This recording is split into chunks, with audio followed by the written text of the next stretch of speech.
Hey everybody, this is Jack with Dicey Decisions, and we're back again tonight playing Zeros to Heroes.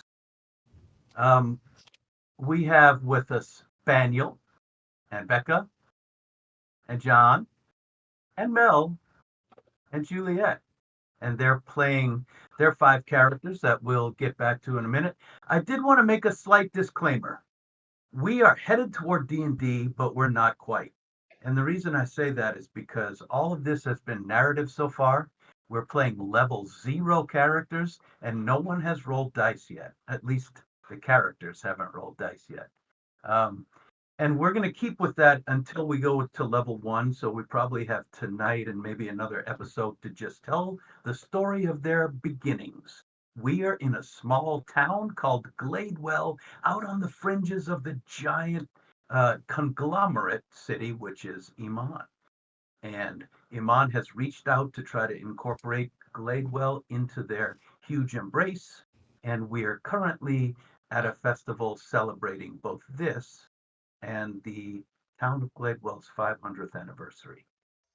Uh, the characters have gone through a few contests because Iman has sent recruiters to try to give opportunities that haven't existed to these people before. And our our players, our characters are currently embroiled in friendships and potential rivals and enemies, and having to make some hard choices about whether they're going to choose a profession and go away or stay home and continue to be farmers or lumberjacks or hunters and fishermen, etc. So, fisher people, my bad.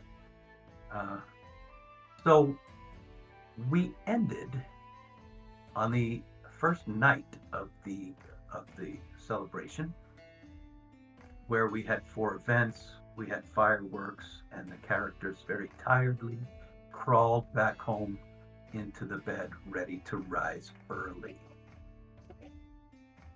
One of our characters had an interesting dream. The others slept soundly without much movement because they were very worn out from the day before. And we'll pick it up in the small town of Great Gladewell as the burbling brook flows by and the sun is barely rising over the hills of Gladewell, which are in the foothills of the mountains. Um, and as the roosters in town start crowing, a horn rings out and bells start clanging, and runners, young children, tiny voices piping up as they sprint through the streets, yelling, 20 minutes! 20 minutes! As they sprint through, no one had this warning. Let's go to Fern first. Where did Fern spend the night? So Fern, she did not go back into the forest that night. She hung out kind of on the rooftops, looking at the stars, and slept with Theo on her like shoulder, laying on one of the roofs, and thinking about the woman that she wants to track down. And where she might find her. So she is kind of coming to on top of a roof this morning. Interesting. Okay, Theo being your squirrel friend. Yes. Uh, what would Fern do when she hears 20 minutes, 20 minutes? What would come first to your mind? That she is late for something. Would she remember what it is? No, absolutely not. Okay, so what would you do in that time of confusion and frustration? Uh, I think she'd be a little out of sorts. I think the yelling, the time crunch, the waking up on a roof instead of in the forest, which doesn't usually happen. I think she's kind of out of sorts, doesn't quite know where she is for a moment. She's like padding around trying to find, her normal things, and they aren't there. And she has a little moment of panic before she realizes what they're yelling about, which is the competition and the things that are happening in the city. And then she'll calm down a little bit, and she'll kind of grab onto Theo, give him some pets, and say, "It's okay. It's all right. We are just where we need to be." May I ask you to tell me which person, which friend that you've recently made would come to mind first when you remember that the first event today is a team competition? Mm. I don't think the first thing she thinks of is a friend. I think it is who she's going to try to avoid, um, which is the person she strategically flirted with the day before. Um, Tigger. yes, Tigger is the first person to come to your mind. yes. Okay. And she's trying to, she's strategizing how she can stick with the group but kind of stay out of sight so that she doesn't have to talk to him. Okay. So you kind of feel almost in trouble as you wake up. The first person who pops into your mind is a problem. What are you going to do? Are you going to just stay on rooftops, or are you going to go down to compete in this team competition? Yes. So she feels like a kind of camaraderie has been created. She's not used to that. She's a pretty solitary creature. So uh, there's this kind of new sense of responsibility. Responsibility is not a word that she is very acquainted with. And so she feels drawn to participate with them, and kind of find them this morning and be part of the group. Okay, so you do think about them after you think about Stigger. Yes. Is there one person that you feel like you've developed camaraderie with that comes to your mind before any others, or more than any of the others? Uh, I think Stony is the person that she has the longest history with. Sure. And so is the most comfortable with and most familiar with in that regard. Okay. Mhm. So Stony and the gang is kind of what you're thinking. Okay. Yeah. And with those thoughts brewing through your head and realizing you're on a time crunch, um, you look up. It's still just the crack of dawn. People aren't in the streets yet, except these little kids running around yelling 20 minutes. You hear doors start opening, windows closing. Um, there are a couple roosters going off here and there in different directions. You look out over the town and you can see kind of on the hills under at the base of the hillside the circle that's of sticks that's been made, poles that have been made for the tournament grounds. You see the tents which are kind of drooping and no breezes fluttering. But you see standing out there or walking out toward the middle is what looks like, from your perception, two people. One tall and, well, actually, both fairly tall, one taller than the other. Um, you can tell that they're dressed in colorful clothing. So, with that, are you going to scramble down and head that way, or are you going to hop roof to roof and head that way? What's your mode of travel? Uh, well, she's gonna scramble down, And she's gonna start heading that direction, but on the way, she's gonna try to find little bits and pieces that she can kind of subtly change her appearance so she doesn't look quite as suspiciously like she did yesterday.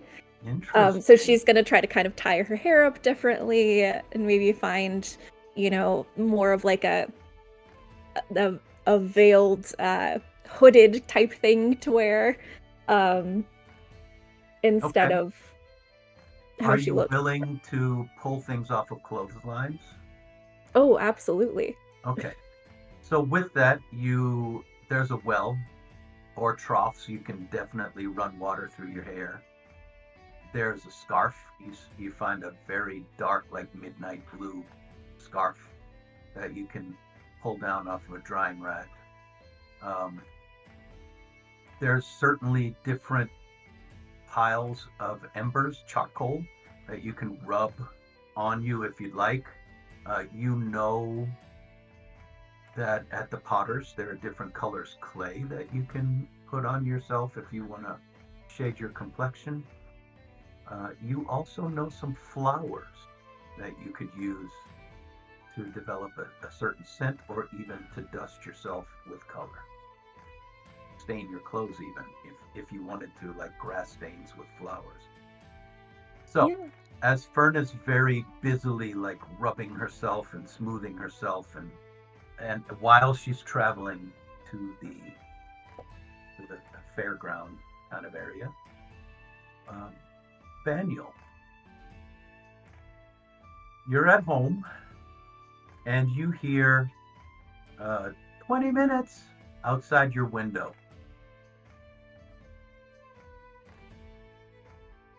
Uh, Pieta kind of perks up. He's kind of been waiting for some type of like, all right, it's time to go. Because he got some sleep, little sleep, because of the excitement of it all. He's still very excited about it all. Um, and so he got up early, kind of like, and then so it's just like gung ho, ready to go. So you've been Uh, on and off awake and kind of awaiting. mhm. Okay. How are you feeling this morning based on the amount of drinking you did last night? um, head is hurting. I have a headache, but my my aunt gave me this sort of concoction to help with that, of sorts. She didn't tell me what it was, but she said it helped. It tasted gross. Okay. So you've taken a type of medicine. You've been awake on and off all night long. Kind of sleep has been sort of sleep deprived because of your excitement level. I'd say he got a Super ready solid to like get going. 4.5. Okay. All right. Fair enough.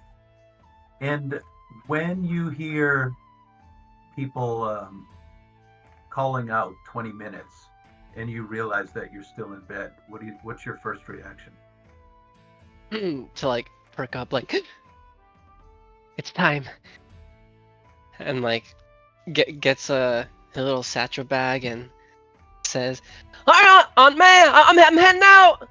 Uh, thanks for the drink, I think," and goes off to All try to right. find someone You just in the charge crew. out there. Are you fully dressed already as you wake up? Yeah, he's been up. He like prepared his clothes and so um I think we knew what time it was gonna start, right? Kind of. You knew it was going to start early, but this is really early. You weren't expecting Oh, this. oh then oh that changes things. Sorry. Um, Yeah, this is earlier than anyone expected. gotcha. Okay. I didn't think I caught that. Sorry. Um, so think if I were to erotic something, it'd be instead of like him being fully ready to go, he'd be like, wait, it's I thought it was gonna be later, and then he starts scrambling, like put on like his pants and like mismatched socks, and like, May, I need the sandwich now. While he's like brushing his teeth and combing his hair and getting ready to go. Okay. So you are a mess as you stumble out the front door, still pulling on clothing and throwing a backpack on or whatever you're carrying. Yeah. Okay. He still did get the drink for me though. Okay. I would say that you're on prepared things and had it set out for you. But uh, you didn't know that, and you had to yell and wake her up, and so you grabbed things off the counter, and you're running out the door with it in hand. Is there anything you want to do on the way? Do you go to collect any friends, or do you just run straight out to the tournament grounds? How I think I want to try to glance just in the direction if it's on the way or not too much of a detour to see if like there's any lights up on Mary's house or Harry's house. Um, Mary's is fully dark. As you run through the town square, you see that Harry's house uh, looks like all the lights are on, and a couple servants are closing doors and carrying boxes and things to a cart. People are up and about there.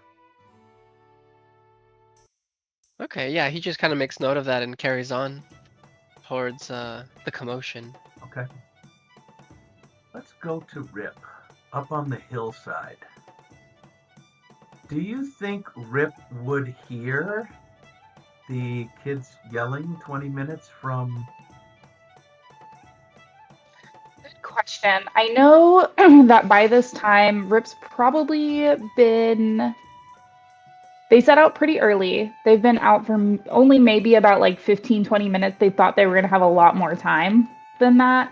But they've been out for a little while, kind of gathering some stuff that they think they'll need for the day. Based Is on this where a I routine? Do you think that Rip and No, Rip really took to heart what the centaurs said yesterday about really trying to show them what they can do. And they were like, oh, well. So Rip went home last night, and Pocket stumbled in much later because Pocket was out catching up with old adventuring buddies. Ta got in late, and so I asked them about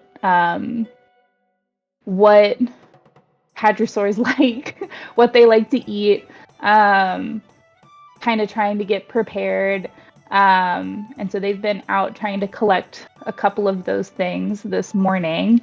I think based on where I would imagine where Pocket's house probably is, and where they're foraging, they probably just very faintly hear the kids yelling. But where they're at and this early, it's probably pretty quiet. So they'll probably hear it a little bit, realize what it is, and go, no, I put it grab a last handful of what they were searching for, shove it in their pocket, and start running for the town center. Great. I can tell you what Pocket probably would have said, and then you can determine what you grabbed. Yes. Pocket would have said something like, well, my boy, the hadrosaurs live up in the hills, and I'm sure they have all access possible to any forage there is to find up at the rocky hills. But you know, one thing that they may never have the chance to try is plants by the water. Imagine if you never had water plants, but only the mountain plants. And so with that, Rip may have gone down to collect reeds and yes, even. I know exactly. I told you guys I was going to look up what hadrosaurs eat. I did. I know what I got very specifically. Okay. And when Rip is charging downhill, Yes. or uphill, wherever he's coming from, with Yeah. hands full of this stuff, who in the group is he thinking of? Or what is he thinking of? I think he's definitely thinking of the centaurs a lot, really hoping that they impress them and that they are pleasantly surprised by their plans for the Hadrosaur today. And then also generally thinking about his friends, definitely thinking about Stony after Stony came and checked on them during the fireworks last night. Maybe feeling a little embarrassed about their reaction, now that it's the morning after in the cold light of day. I think that fear reaction is kind of coming back to haunt them a little bit, and maybe feel a little bit embarrassed about that. But also still feeling really confident that they made it through that. And by the end of the fireworks show, they were feeling really confident and ready to watch the show with their friends. And it turned out to be less of a big deal than they thought it would be. Okay. So Stoney's feeling happy. He's feeling energetic and confident as he rushes toward the tournament ground on his tiny wheels. Like Sonny. Me or Rip? I'm sorry, Rip. My bad. Sorry about that. Sonny, how did you sleep? I did not sleep well. Sunny got up really early because after she had her dream, she just kept tossing and turning and couldn't really get back to sleep because she was just wondering what the dream possibly could have been about, who the dwarf was that was visiting her in her vision, how is the witch involved. And all of this was on top of learning yesterday that her birth parents and entire village were murdered by gnolls. So it was quite the eventful day. So she eventually gave up on sleep in the wee hours and got up early. And she decided that if she couldn't sleep, she'd at least be productive. And so currently she is sitting in her bedroom on the floor amongst like a pile of like little tiny bones. She had some like leftover raccoon bones, and she's working on turning like the little finger bones of the raccoon into little stars with some glue, so like crafting them into little stars. And she's making 6 of them because she wants to create like team badges for the day, since she knows it's going to be a team event. So she's working on creating little bony stars right now. Okay, that's sufficiently creepy and sweet of you.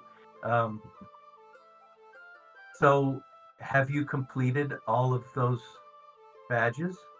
She is working on completing the 6th and final one when she hears a child running by yelling, 20 minutes! And she's like, Alara! And she shouts Alara to see if Alara's in the house.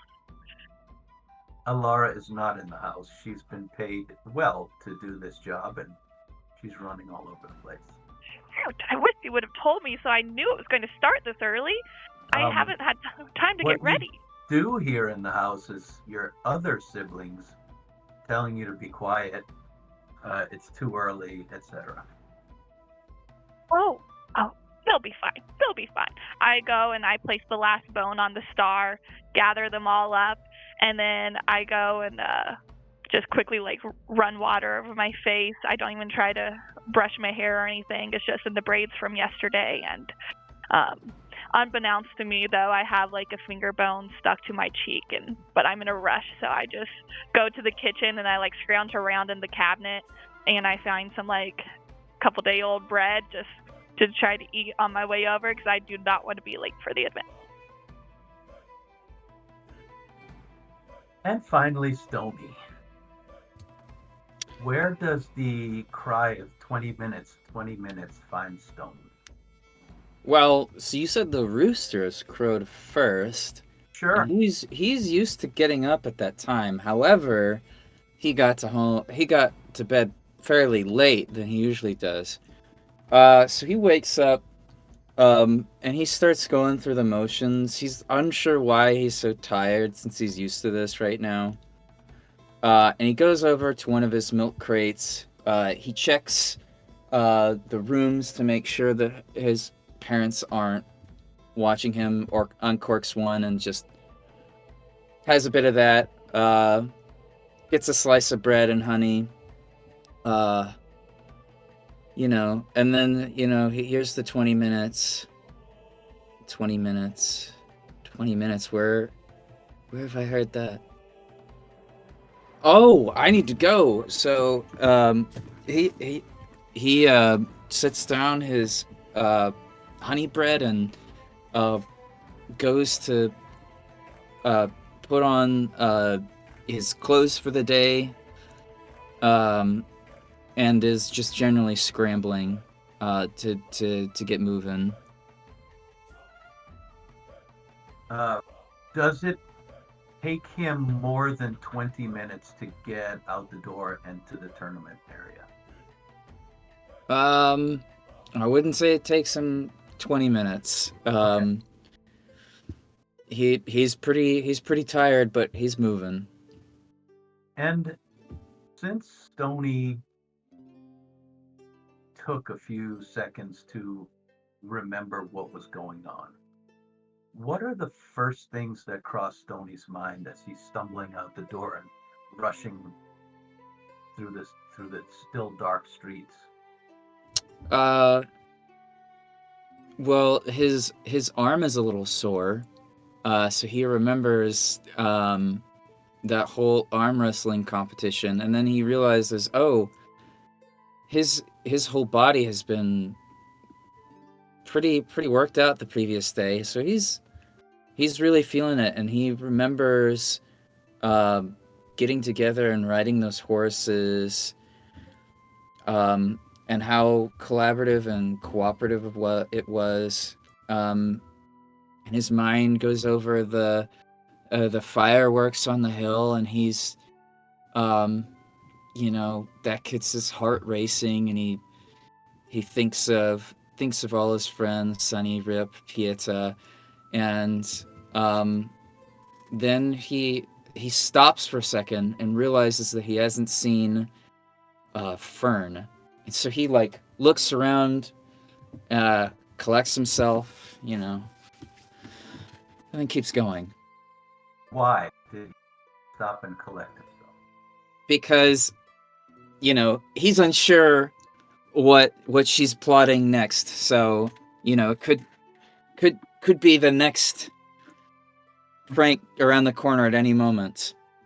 He's checking to see that he's got nothing that she can instantly make fun of or. Yeah, that too. Did he wear mixed matched socks or something? Did I? Okay. So the thought of Fern hits you so hard it makes you stop running for a second. Just for a second, just to check myself. Got it.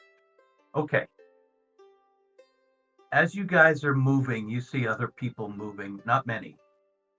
You do hear doors opening and closing, and people calling out in the still half light of dawn. You hear footsteps running, and as you approach the tournament area, you see people trickling in from the sides. Standing in the center are the mayor and his son Harry. The mayor has a torch in his hand, and Harry also has a torch in his hand.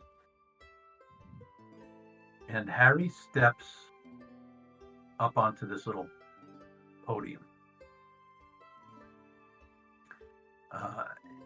And you guys you've seen this kid before, and Pieta knows him quite well. You guys have never seen him take any public role in the town, even though his dad's the mayor, but he's the one who steps up onto this little tiny stage. He says, "Everybody gather round. If you're in it for the competition, gather round," holding up his torch.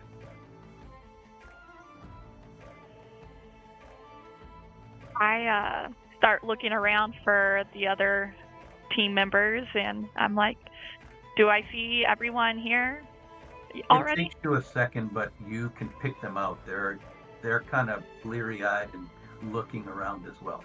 Okay, I'll walk up to Fern first and grab her by the arm come on, we got to find the others. And then, like, start, like, dragging them individually to gather around by Harry's side. Good morning. Yes. Yes, it is morning. You seem very excited for today. Very excited. Although I did not sleep well last night, but we are going to kill it today. Good. Yes, we are. I believe in us. Me too. Hi, Sony. I brought Fern. Oh, I see you've brought the troublesome elf girl with you. I wish you hadn't, but... Oh, please, just don't do anything that would hinder us today, please. Us, never. You.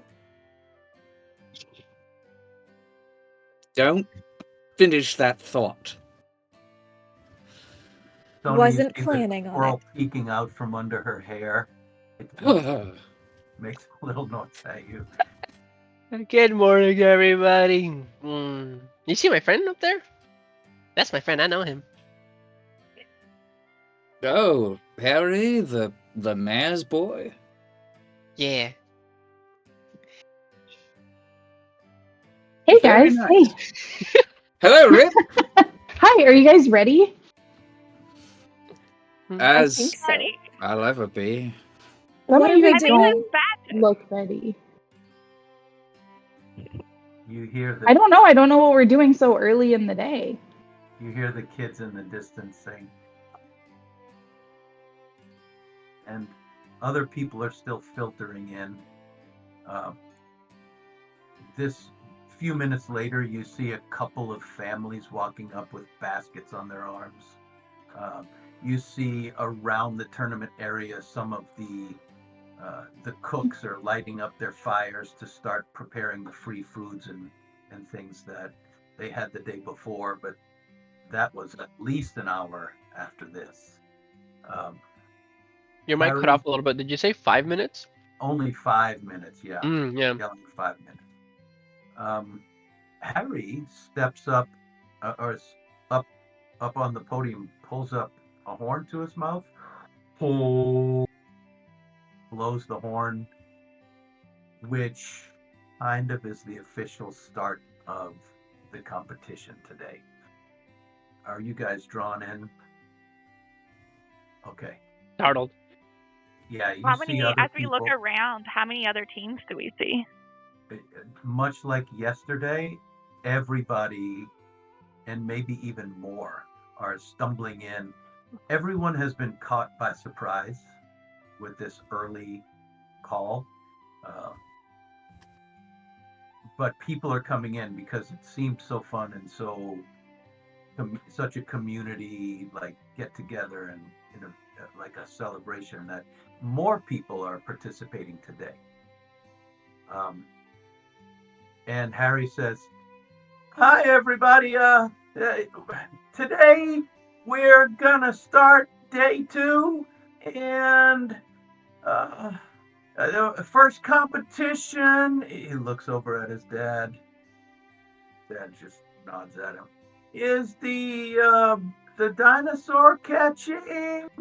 And what you gotta do is you get a team, and you gotta go up to the Halderson's place and catch a baby, and probably looks at his dad, gestures to him. Probably avoid the moms and maybe the bulls too, and bring a baby back. And the first group who brings back a baby dinosaur will be the winner of that competition. Um, I want well, to quickly turn to Stony and say, "Hey, do does my voice crack as much as his when I get nervous?" You mean you haven't noticed? Oh, I'm sorry. It it's not really that unfortunate news. The more that we grow up, the less we get of those. So, he like looks at you and how tall you are, and he scowls a bit and he says, "I can't believe you're going to be taller than me. So much taller than me."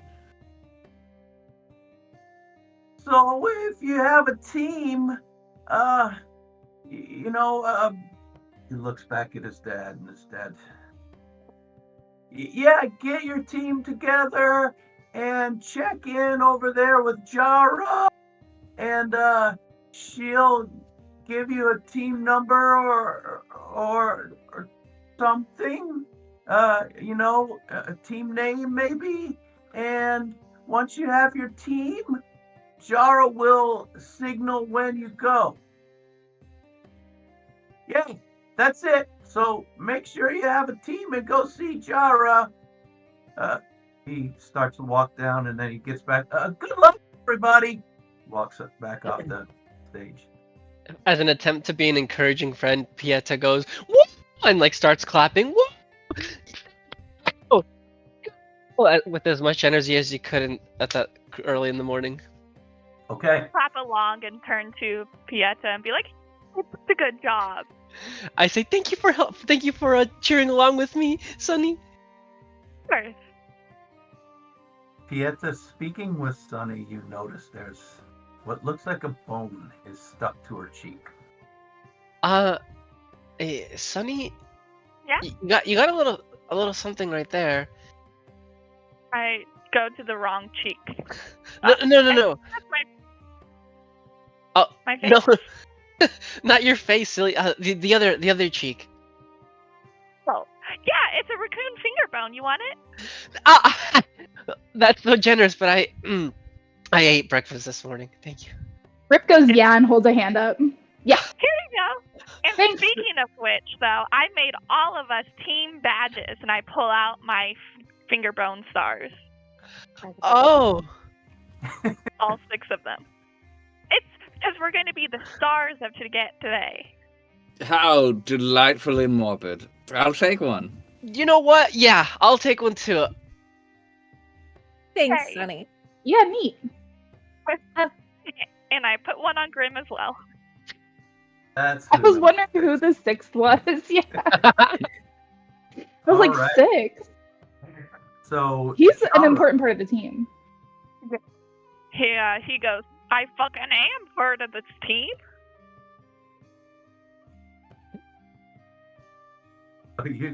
Other teams are filtering over towards Jara, who you remember maybe is part of the town watch. She's half orc. She kicked one of the Halderson kids' butts in a contest yesterday. And the Haldersons are Goliaths, or half giants. They live up in the hills. They are the ranchers of these Hadrosaur dinosaurs. And so Jara is explaining all this. She says, if your team is smart, you will avoid the big ones. They're way faster than people. They are way bigger than you'd imagine if you've not seen them up close. I tell you, this is pretty dangerous. So if you're not up to this first thing in the morning, I'd say maybe sit this one out. Any questions? All right. When I bang the bell here, you can get started. You know, it's about 2 miles up. You guys, I think, does everybody know where the Haldersons Ranch is? Is there anybody who has questions? We All look right. around. Are the Haldersons competing at all? Like, because the sun was competing yesterday. No, you don't see him right now. Okay. Never mind then. Did you want to look for him harder? I would, because I would invite him to our team, because I'm sure he has dino experience. I tell you what, you'll be looking out for. His name's Kamer. Okay. Camer. Halderson, you'll be looking out for him. So if he shows up, you'll be the first to see him. Lovely. All right. If there are no questions, here we go. Bong, bong, bong. She starts ringing the bell, and people take off up the road. When she says that they're faster than people, Fern's eyes kind of light up. And as everyone starts to run off, she looks to the group and says, I think we're going to do some more riding today. Oh. On the goats or the horses? Oh, neither. I was thinking we could ride a Hydrosaur. Oh, that sounds so cool. I mean, they're really fast, right? No one else will try that. I like this idea. Yeah, maybe. You know Maybe we what? can bring the mom with the baby. Exactly. Or we kill the mom and we put it on like a suit, and then we trick the baby into thinking we're the mom, and it will follow us back. That might be too far, Sunny. I thought we were just doing suggestions. No, listen, I love when you come up with ideas. That one may not go over well. The Hadrosaurs are owned by the Haldersons. They are also much faster when they're alive. That's also true. I look around and notice that we're probably one of the last groups that's like standing around talking and be like, I think we should go. Yeah, let's Yeah. go. Let's walk and talk, shall we? That makes sense. I do like the idea of trapping a fast one just because he said we couldn't. Do we know if they specified it had to be a baby, or did we just need to bring a dinosaur back? They said a I think baby. it has to be a They said baby. baby. Okay. But maybe we get extra credit if we bring the mom too. Does anyone own a fishing net? We'll go with my plan B. I didn't bring a net, but I did bring, and I dig into my pockets, and 2 huge handfuls of, they're called horsetail plants. They kind of look like asparagus, grow along riverbanks. I said, I do have these. My Ta said the Hadrosaurs really like this stuff. This is the kind of thing that they eat. So I think we can use that. And then I shove it back deep in my pockets. That's It by the perfect way, grip. it was not hidden in your pockets. They're sticking out all over. Oh, it's everywhere. Yeah. It's Top not like Pocket anybody also- can see them. Yeah, Top Pocket also said that I should grow hair like they do to keep my stuff in. But I don't know, maybe. They've got that big cone of gnome hair. Tall comb of gnome hair to keep all their druidic supplies in. They think it's a really great way to keep all your stuff. So, Rip, you're going to be the bait and go into the group of the dinosaurs? Is that why you have it in your pockets? Sure, I'll give you guys some to lure the babies away. Maybe we can take the mom too. Maybe we'll get bonus points if we bring a mom and a baby. And I've got a rope. We can try to use it as reins, kind of. Yeah. We don't see anything wrong with this plant. Wrong. Sounds like a perfect plan to me. Let's go. So you guys are walking and talking. I assume walking quickly so that you don't be too left behind. All right. So once you have the plan, you head on up the road. When you get to the Halderson Ranch, Kamer is standing there. A couple of groups have already gone in. Kamer is standing by this big gate. The enclosure is made of what looks like redwood trees. The fence is probably 20 feet high, and each tree is probably 2.5 feet diameter. They look like they are still alive. The paddock, the enclosure is made of living trees, and everything inside of this fence line has been either knocked down or eaten. But there's thick wire, barbed wire, probably as thick as your forearm, wrapped around this whole the outside edge. And Kamer Halderson is standing there at the gate. He says, "Oh, another group. Come on through. Good luck in there." And he pulls the big gate open. Oh, wait. Just one moment.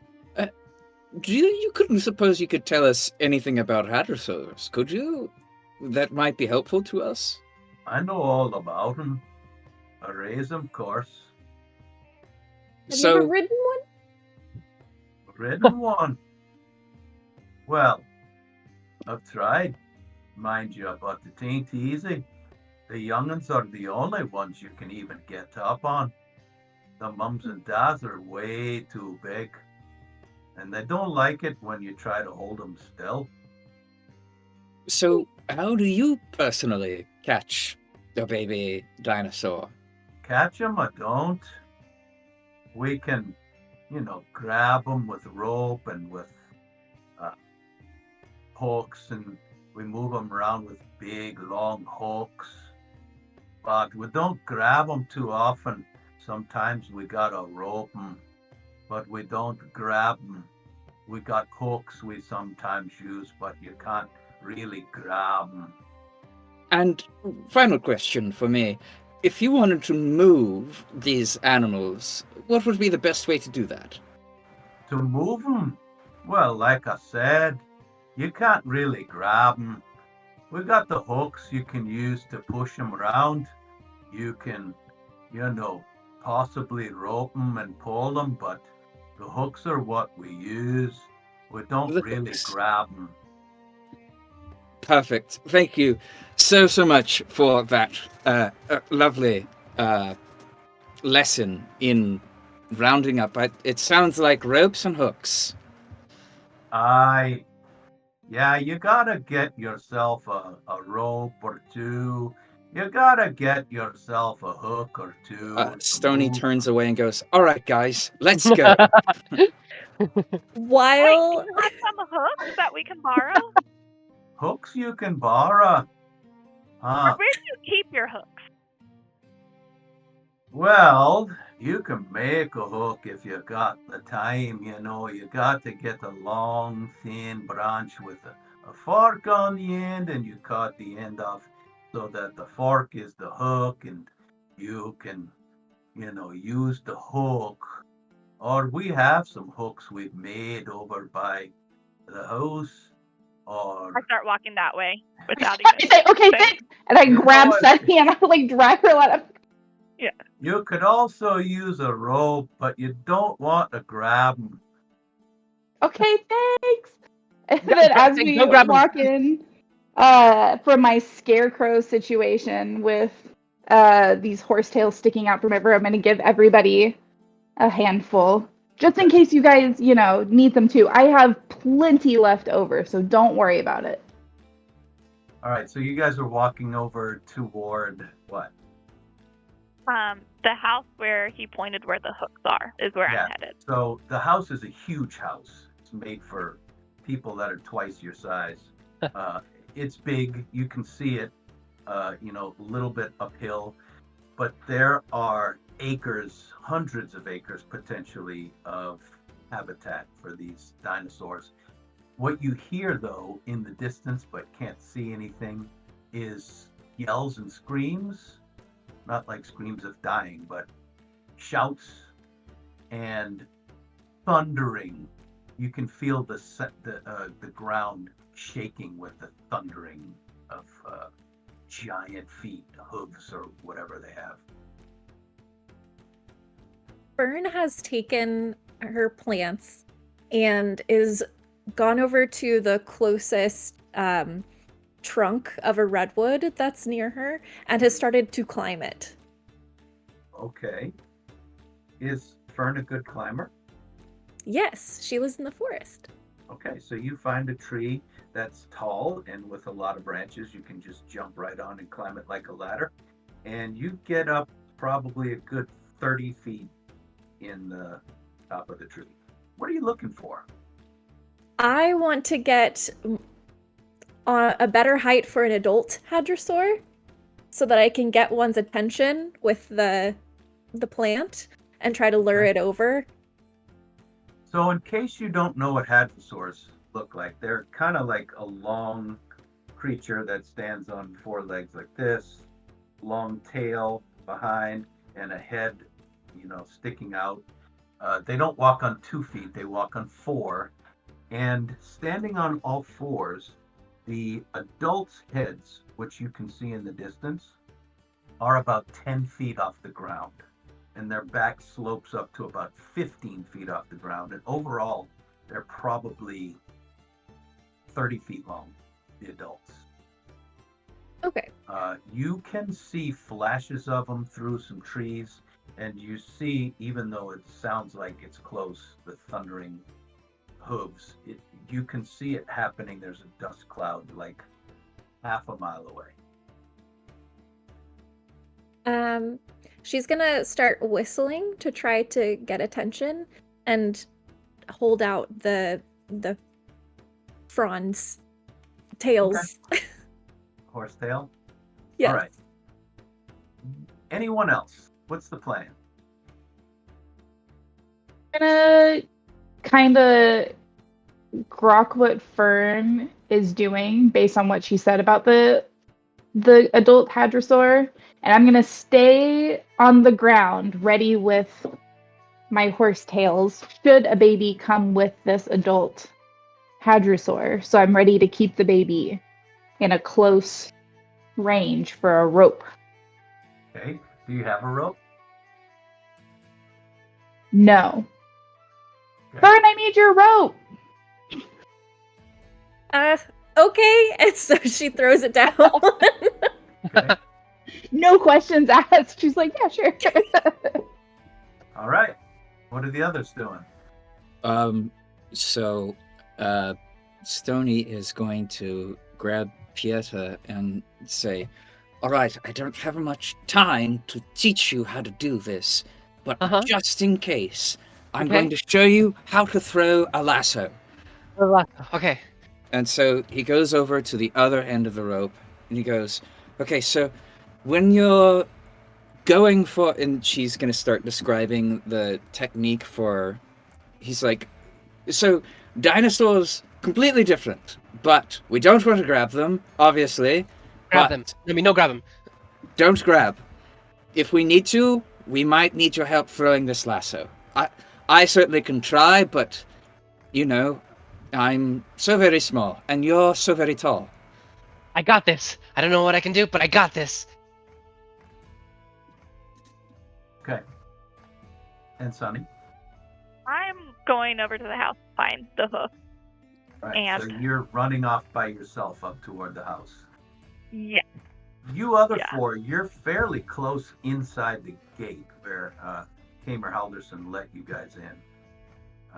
You're content to wait here, I guess. You're just waiting. As Sonny sprints up toward the house, probably going for hooks, like she said. Did Stony have his own rope, or is everyone relying on Fern's rope? Stony? Pieta, did you have a rope? Pieter remembers that his aunt packed him some stuff, and so he rummages through it. Do you mind telling me what she packed me? How well did you describe what's coming up today? To my aunt? Yeah. I mean, I was at the end of the night yesterday. I was kind of, well, I guess I didn't even tell her much. She was trying to nurse you back to health.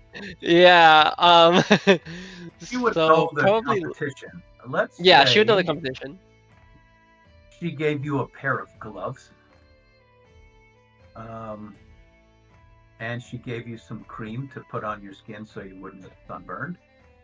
Oh, And a sandwich and yes. a bottle of water.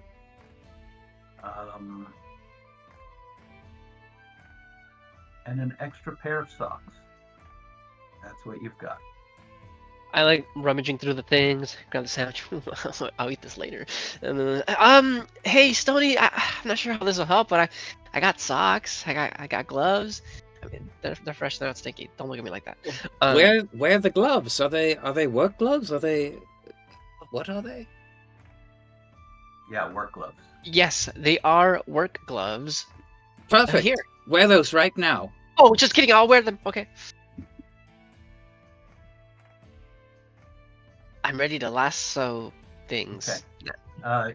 A huge horn-sounding bellow vibrates the air around you, and you hear the thundering come closer.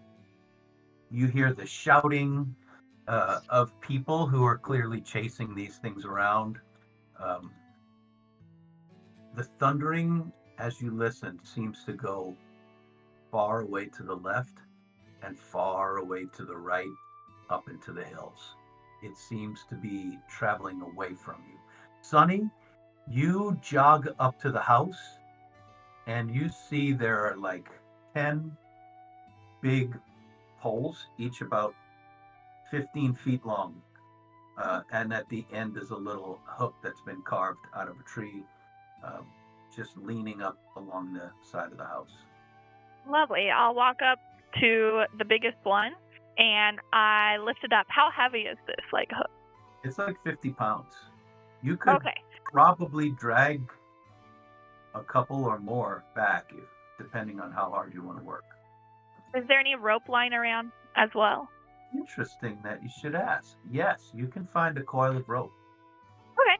I'm gonna take the coil of rope and I kind of put it over my head and one arm through so I have it diagonal on my body to carry.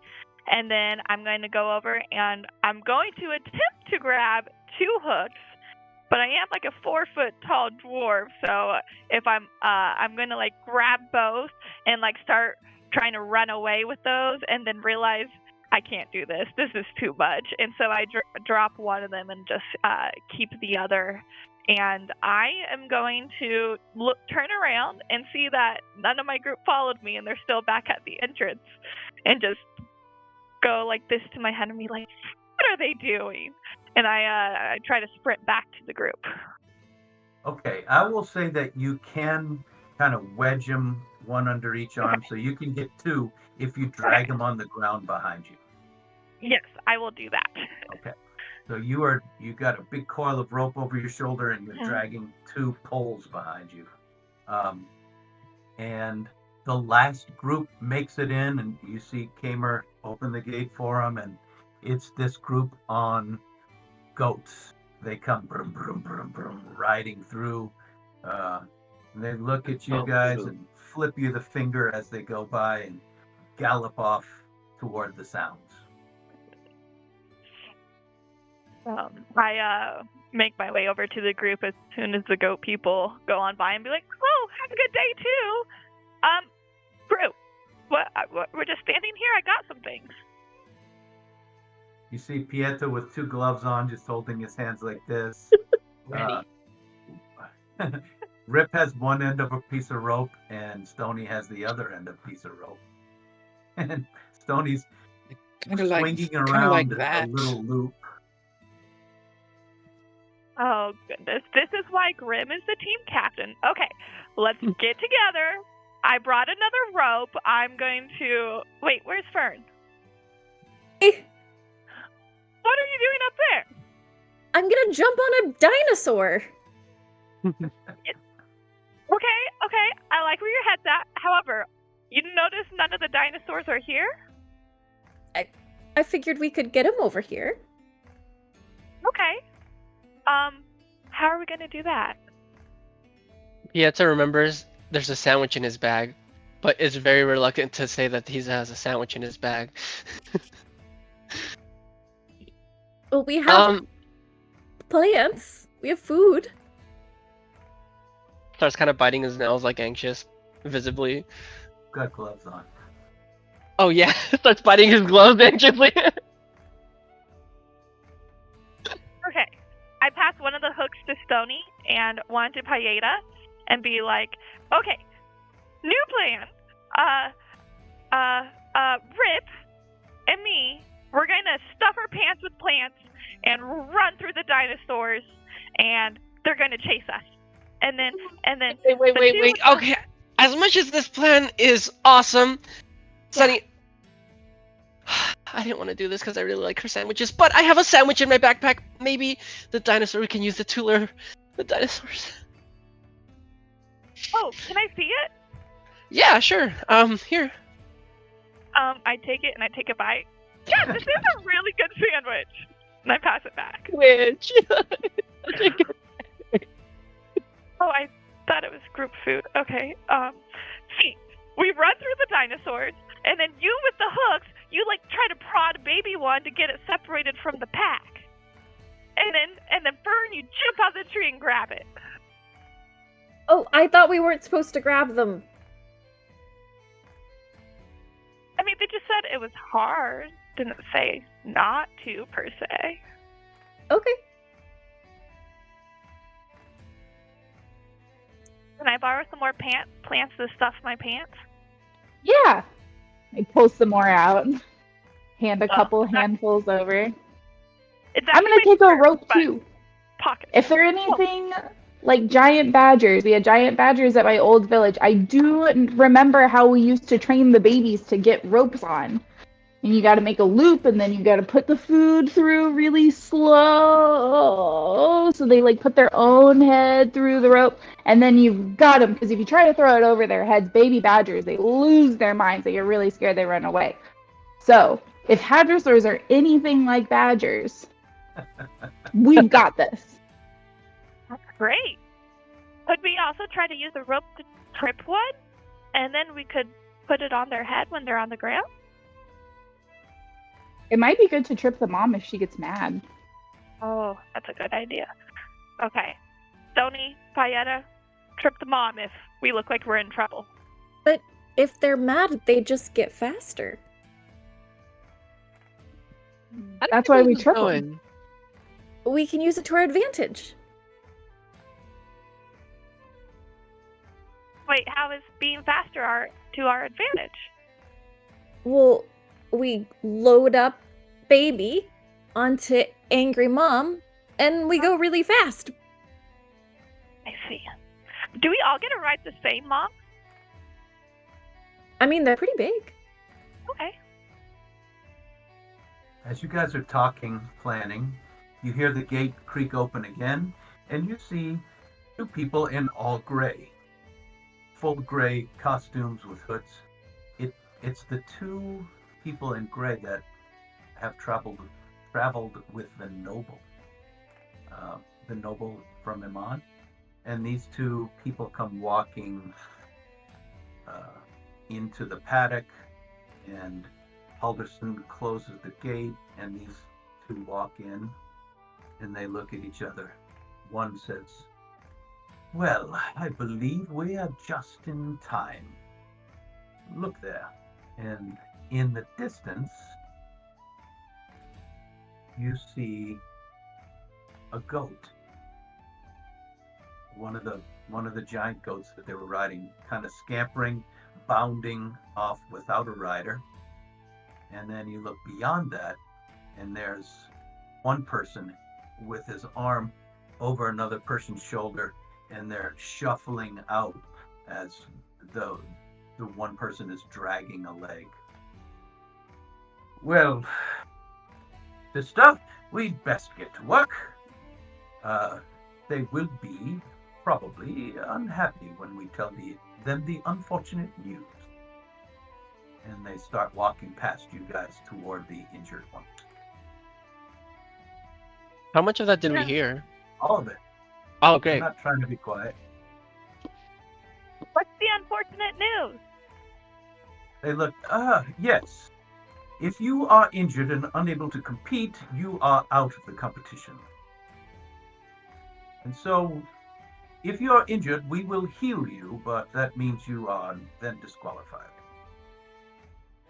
Good luck to you. And they walk off. By the way, one of them, the one speaking, was a young human male. The other was an elderly dwarf who did not speak female. And they're walking out toward there. You see them set the injured one on the ground and heal up his leg, and he stands up and starts shouting and gesticulating, but they shrug their shoulders, and he kicks the ground and starts walking back towards you guys at the gate. Should we go find the dinosaurs now? Yeah, let's Are go. you sure you want to have all that food in you? That looks a little dangerous. Hey, don't let those people touch you. They'll kick you out if they heal you. Just stay hurt. He walks out. No, Right. I'd rather be healed than be hurt, so that is purely your own opinion. Goodbye. F you! Okay, how vulgar. As we walk, I'll turn to Pieta and say, well, they don't eat people on purpose, I don't think. That's relieving. Yes, I've been trying to think. What are hadrosaurs most like in other animals? Well, we're hoping for badgers. Right, badgers. Know nothing about them, but I know lots about cows and horses and chickens. Tony, you would have known, you would have heard tell of these things since you care for animals. These things are sold for their meat and their really, really heavy hides, which are turned into a lot of leather goods, but they make great hide armor, which is stronger than normal hide armor. But- and, anything else that might need leather. Thick Stony wants to know more than anything what the hadrosaurs would be most like in other animals. Because even though he's really good at farming and handling animals on his own farm, he's never touched hadrosaurs before. But he knows that if they're similar to another animal, he might be more helpful. Well, Kamer Halderson's right over there. You can ask him. Yeah, he'll say, "Excuse me, real quick," and he'll run back over. Final question for you. Aye. If you could compare the hadrosaurs to another animal, which one are they most like? Another animal? Like a cow? Or a chicken, or a pig? Cow? I'd say like a cow, but 14 times bigger. Okay, so they're... Aye, 14. 14 times bigger. Right, okay, so they're akin to a cow. Perfect, okay, goodbye. Yeah. Oh, you make sure you give back my hooks.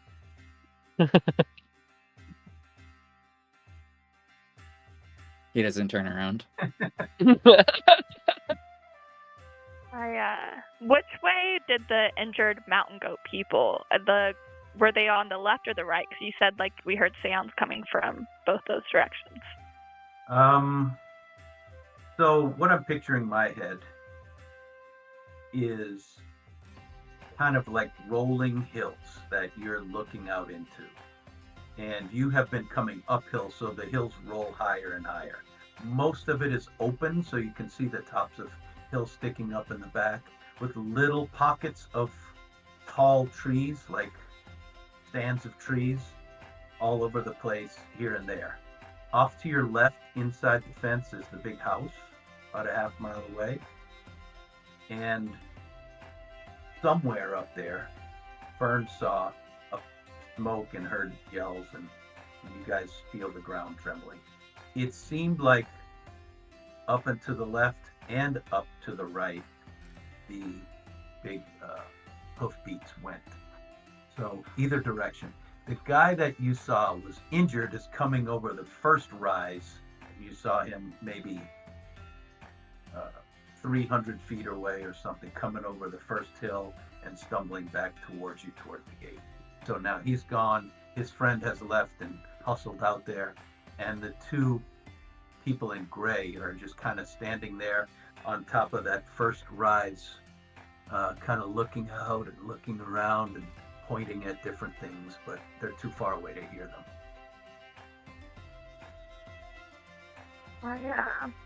Just start heading to the right, because I'm unsure of which direction to go, but How heading up the hill fast to the right. are you going? At a jog, at a run, at a walk? I mean, depending on what other people are doing, I'd probably do like a slow jog. I don't want to get too tired, but I know we're kind of behind a little. You've got a hook and a rope. Oh, you gave the hooks away. You've got a rope. Yes. Okay. Yeah. The rest of you? Keeping Do we still- pace. Got the rope. I have Fern's rope on me Okay. still, And you're wrapped around following- me. Following Sunny. Yeah. Okay. 2 You ropes guys- in a dream. Fern, you're still up in the tree. Yes, but as everyone kind of moves away, she's going to reluctantly climb down and join the group. All right. Stony and Pieta. Hey guys, Following? I thought I saw a goat back there with nobody on it. Should we grab that? Oh, Sure. sorry. I think you're confused. We want to grab the dinosaur, not the goat. Ah, yes, of course, Sunny. Sorry, my bad. No, it's a good idea. Another thing to ride. Oh, to help, not okay. Got it. Is that a plan? You going for the goat? It's just eating grass over in plain sight. Fern will go for the goat. Sure. You jog Yay. over there. The goat whips up its head, sniffs you. You can get on it if you like. She's gonna give it a little pat and speak an encouraging word and then mount the goat. Okay. How are you going to make the goat move? Like little kicks. Like a horse. Okay. You try that. It doesn't seem to, it just kind of stamps its feet, seems uncomfortable. You would have seen that they kind of hold something out over its head that it can smell like food. Stony, what do goats eat? Grass, berries. I mean, it was just eating something like, what, 5 seconds ago? Perfect. She's gonna bend down and pull up a big clump of grass and hold it in front of its face. It sniffs it and takes a few it wraps its lips around it and starts pulling. She's gonna let it take a little and then put it far out to try to get it to move forward to try to grab it. Yeah, when you're sitting on top of a riding goat, you can't lean out unless you want to lay on its head. You can't lean out that far. The people who are riding them, some of them have like a little stick with something attached, or something like that. I'm struggling to think of any other way to do it, but You should find a big stick to put it on. Good We can look idea. around for one. There must be. We have these huge trees. as you're talking, it eats the rest of what you had in your hand. Smart. It's a What smart about goat. the hook? The hook? Maybe you can attach it to the hook and hold that in front of the goat. Okay. Anyone want to give me their hook? I forgot who she gave it to. You. You too. Oh, yeah. Here, take the hook. You're not having mine. I know what you can do with it. That's fine. So she'll take it from. She'll take the hook and skewer some grass onto it. All right. It's not interested in your grass because it's got grass right at its feet, so it stays in place and keeps eating. I take out some of the cattails from my skirt and tie that around the hook. It smells it, but it doesn't seem interested. Oh yeah, I need- sandwich. There's I need your sandwich. Pietz's like trying to look away, like pretending like no one will notice and no one will remember the sandwich. And when he hears that, he goes, "Oh, No, what is this? I know what Stop must be." trying to antagonize that goat. We really need to be finding these dinosaurs. And we will, Stony. And she holds her hand out for the sandwich. This is for the good of the group. No, hold your sandwich. Why? Ignore that goat. It's not relevant to what we're trying to do. It's not going to be helpful. It's not going to be for the better cause of humanity. I mean, the group. No, Pietro, where's only the one sandwich people- now? In your hand? Yeah, it's just The goat comes trotting towards you. No, get away! No, this is my No, it's fine. I take Keep a little walking. Keep walking. Keep You know going. how that works. Yeah, just keep walking. I pick up a light jog because that goat kind of is at my. So the goat is jogging behind Pietro, who's just running off. Which direction are you going? Towards the direction we were originally heading towards. Okay, so y'all are going to the right. Okay. How do you propose to find a dinosaur? You kind of should look around, right? Just look around. Okay. Probably follow the sounds of the yelling and the Mhm. commotion. Okay.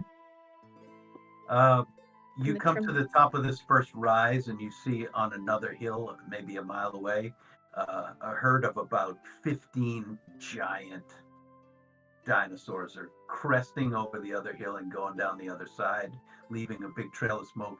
Behind them are dots of people just kind of scurrying like ants. They're way, way smaller than these dinosaurs. You do see a couple smaller ones with the herd, though, as well. The people, it appears, are only chasing them.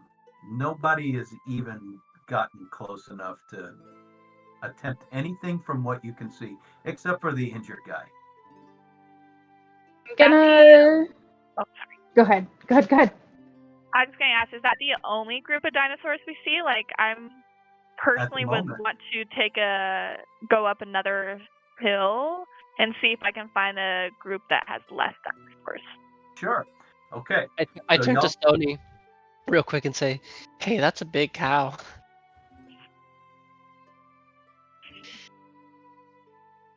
Oh. Is that a joke? I'm so sorry.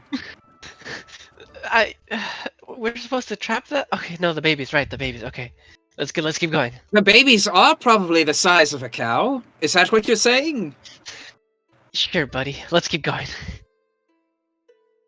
So you guys Yes, walk. let's- The first herd and the people you saw are over the next hill. So y'all walk up. You're kind of veering off from that direction. You're going up into the hills to the right. It gets more wooded, and in one open spot, you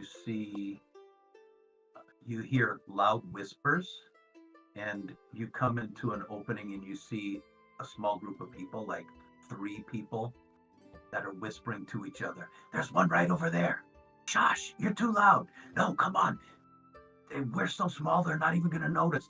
And you see they have a rope and a bridle and a sandwich. Do you watch them, join them? What do you want to do? Fern is gonna notice the sandwich and try to get her goat to notice the sandwich so that it will head toward them. Pietz is thinking the same thing, and I kind of turn to the direction, like I'm facing, like the guys over here. I'm facing this way, and so to get the goat to turn basically towards the people, and then I Alright, hide so- the sandwich. Yeah, I would say that works just for the heck of it because it's funny. Pieta holds out the sandwich toward the other sandwich and then quickly hides it, and the goat just keeps on trotting forward. So Fern is on top of this goat with a lance. It looks like a giant hooked lance under her arm, bouncing out of control and faster toward this sandwich.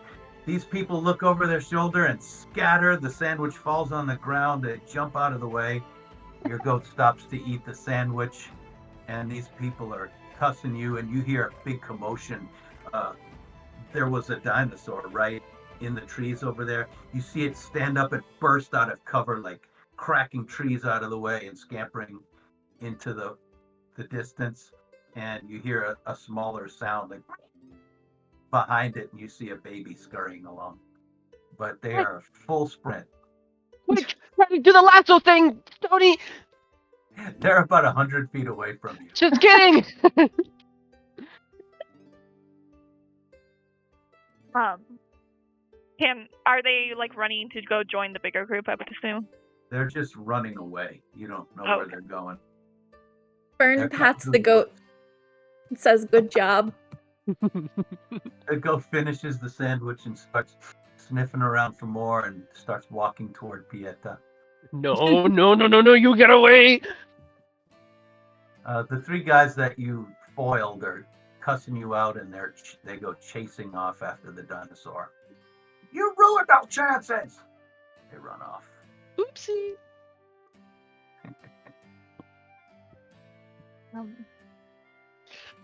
I want to walk towards where we saw those dinosaurs run away, and Sure. I think it'll be easier if we find dinosaurs like that that's away from the herd. I feel like if we go to the herd, bad things would happen.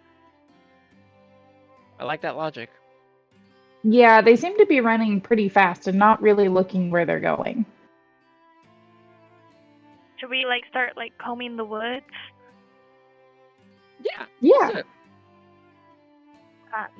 Did we hear what sounds those dinosaurs were making? I would assume. Yeah, like a loud trumpeting sound. The adults trumpeting is so loud it would break your eardrums if they did it too close. You can feel the air vibrate. The little ones are like tiny trumpets. More specifically, I'm listening for that as we start walking through the woods. Okay.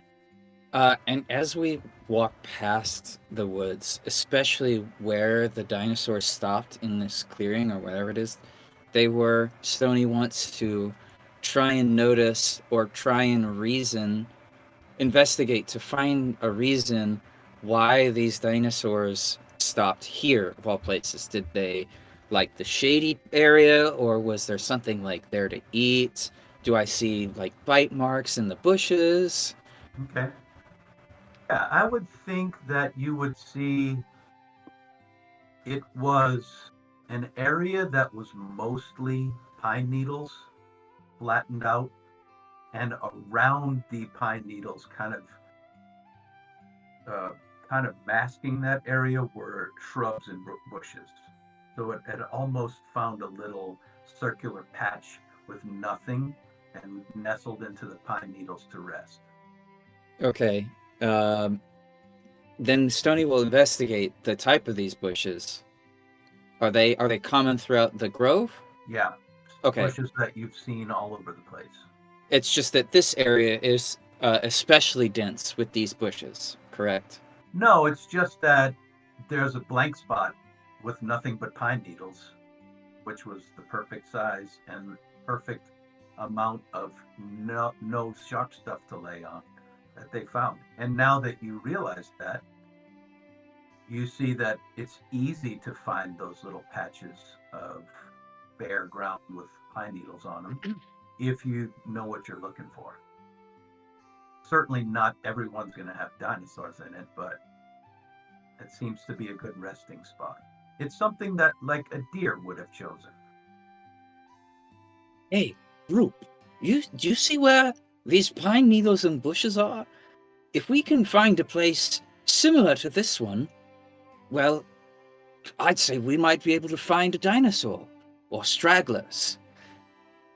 Oh, what if Fern goes up on like a tall tree and scouts for something like this. I could do that. And she runs over to the nearest tall tree that she could find and starts to scramble up. You get up about 45, 50 feet, and you see the one that y'all just spooked out. It's wandering a hill away with its calf walking behind it, and you see the three people kind of creeping up slowly behind them. But it's pretty far away, and the three people are pretty far away from the dinosaurs. But so scouting in other directions, you see a lot of trees, see a lot of bushes, pine needles everywhere. No dinosaurs. Are there any like copses of trees that I see that look like there might be a good resting spot? Sure, you can check hundreds of them. Okay. And none of the trees around any of them look like freshly disturbed. Well, you can't really tell from up here. I mean, you'd have to go to them and check them out. Okay. It's difficult to see detail from 50 feet up in a tree through branches. Okay. But you can see what they look like. You can start to get an idea of what kind of patterns to look for in the forest to find a similar spot. Okay. Then she'll scramble back down and tell the group, I mean, it seems like there's quite a few of those around us. We can go any direction we want. We'll find one. What are you thinking, Stony? I'm thinking it might be more effective instead of chasing, but to set up a trap. I was thinking the same thing. All right. If we could find a spot where they haven't been to yet, that we know they might be chased into, well, I think we might be one of the first to grab one of these baby dinosaurs. Possibly. And they're surrounded by trees. Easy for me to jump down.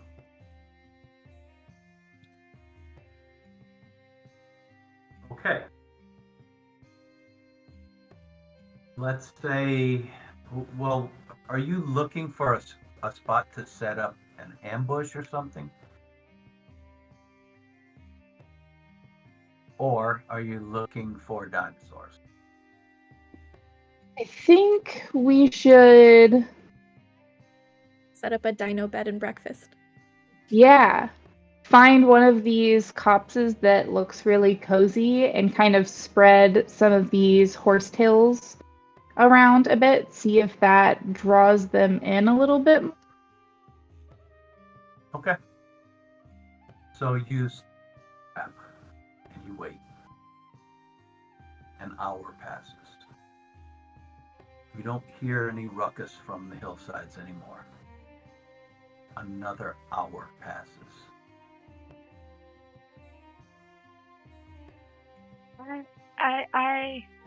Should we just stay here? Oh, this is so boring. I think Pieta's Before we asleep. Before we get any farther, whoever did not have a good night's sleep last night is now. Is there Yep. anybody who got a good rest? Okay. Fern, Rip, Tony, you guys are fighting to stay awake. You're trying to be quiet. Your eyes are drooping.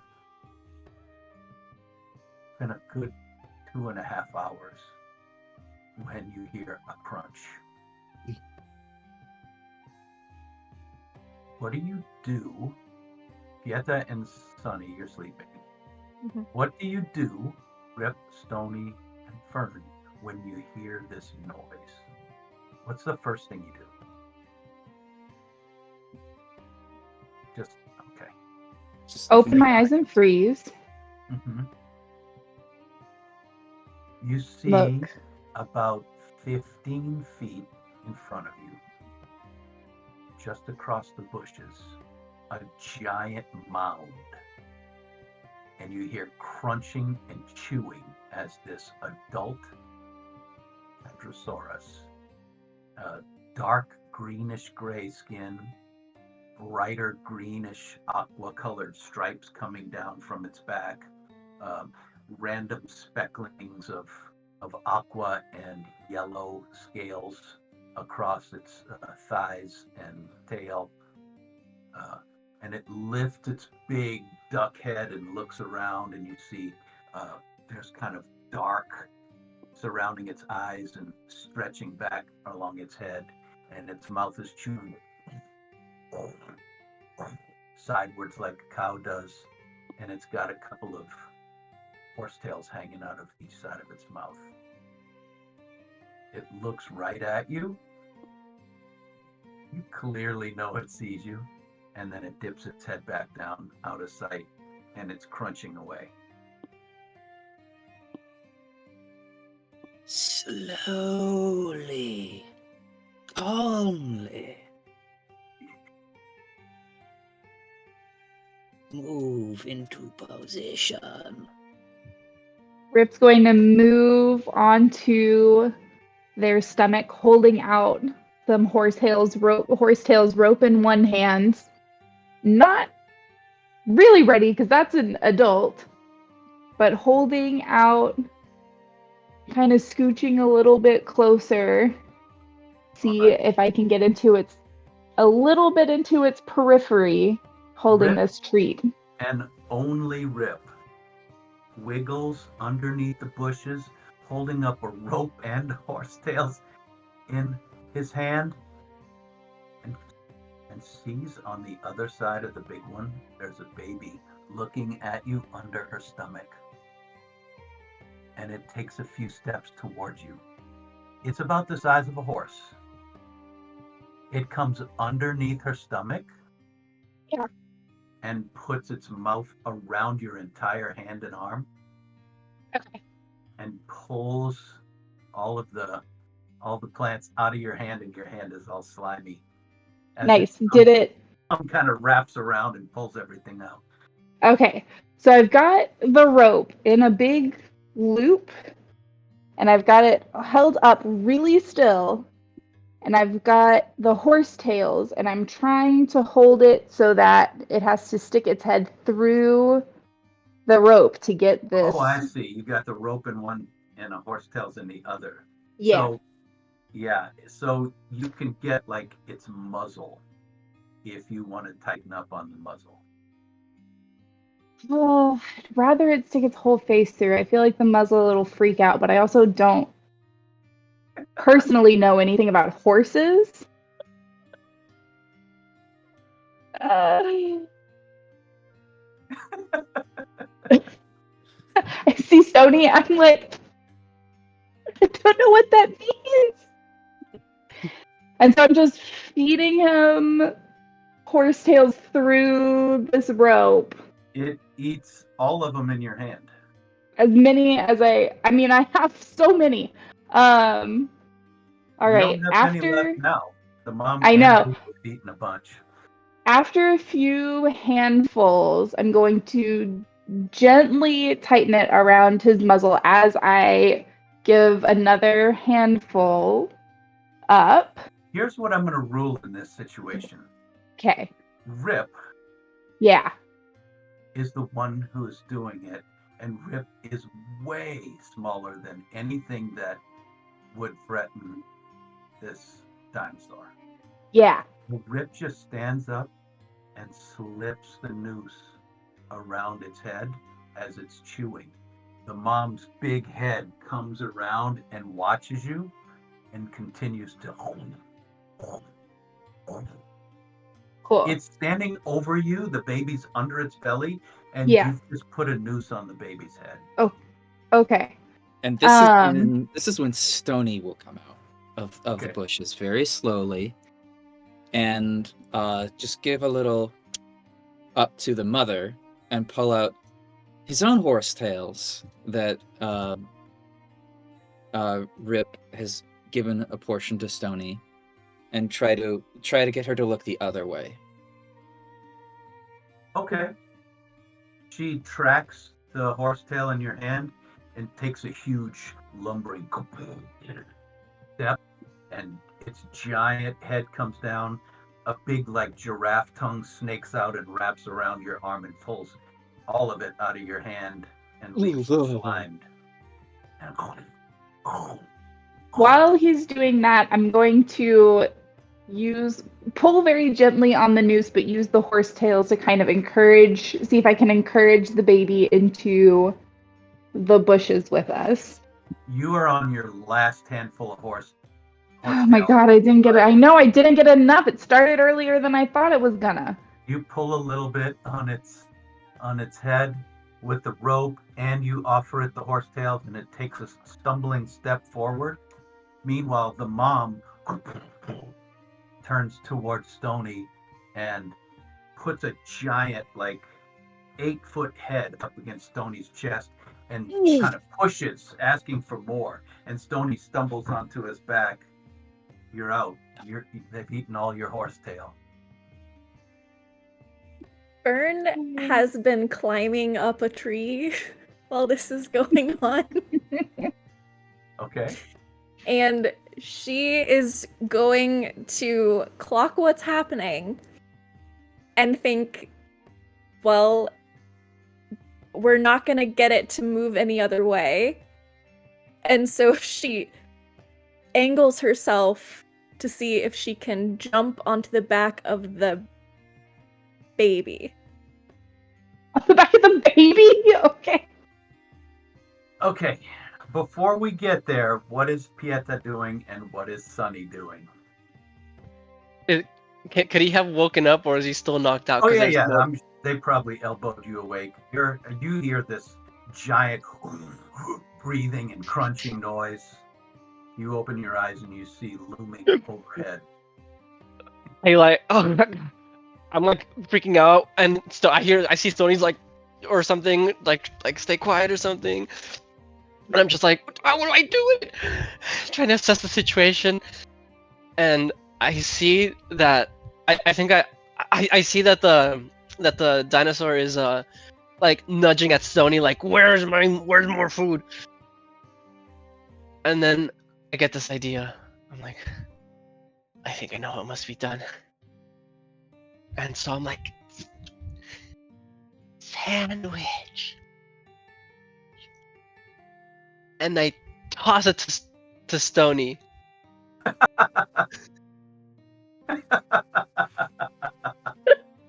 Stony, do you think you would catch a thrown sandwich from on your back under a dinosaur's head? No. The sandwich plops against Stony's face. Okay. What What is kind of Sunny sandwich is doing? it? What's Sunny doing?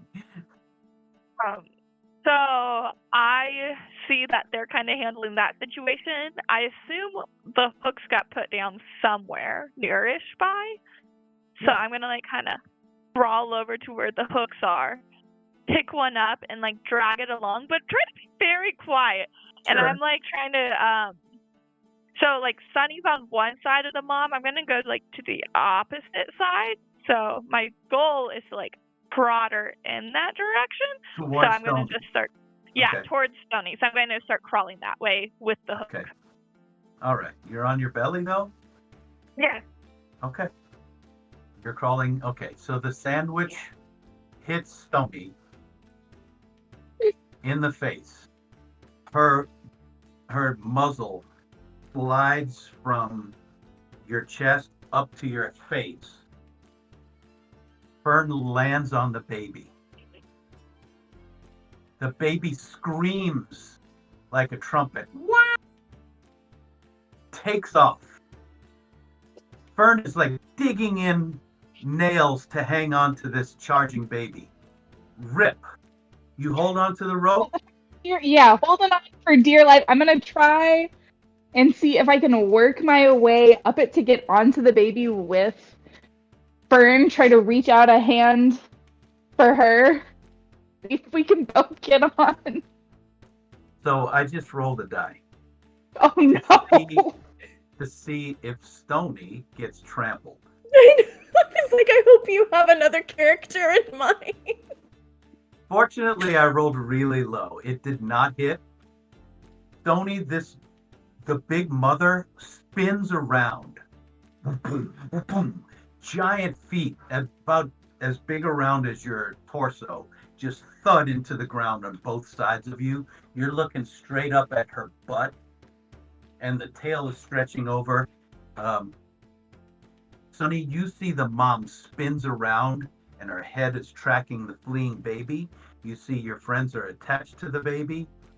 Pieta is standing there just having thrown a sandwich. And the only thing between the baby and the mom right now is Stony and a hook on her belly. What do you do? So I'm still on my belly. The mom's right there. Does she look like she's going to be charging after the baby? You have no idea. Okay. Well, I'm going to steady myself and then log roll away because I got too scared. Okay. The mom takes a big lumbering kaboom, boom, kaboom, boom, and starts picking up pace, chasing the baby. Stony, Sunny, and Pieta have been left behind as Fern is just attached like above the back hips to this baby dinosaur, just holding on really tightly. It's like if you're riding on the horse's butt. And then Rip is holding on to the rope, bouncing on the ground, toing, toing, as the baby is sprinting through. And Rip, if you don't do something quick, you're going to be knocked off and probably badly hurt. Okay, great. Perfect. Let me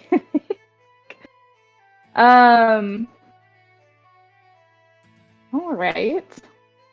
Let me ask you gonna this yell. question. Yeah. If you bounce in a direction that lets you hit on your feet, Yeah. have you had any training of any kind that you can describe that would convince me that if you hit on your feet, you could then vault up onto it or over it or anything like that?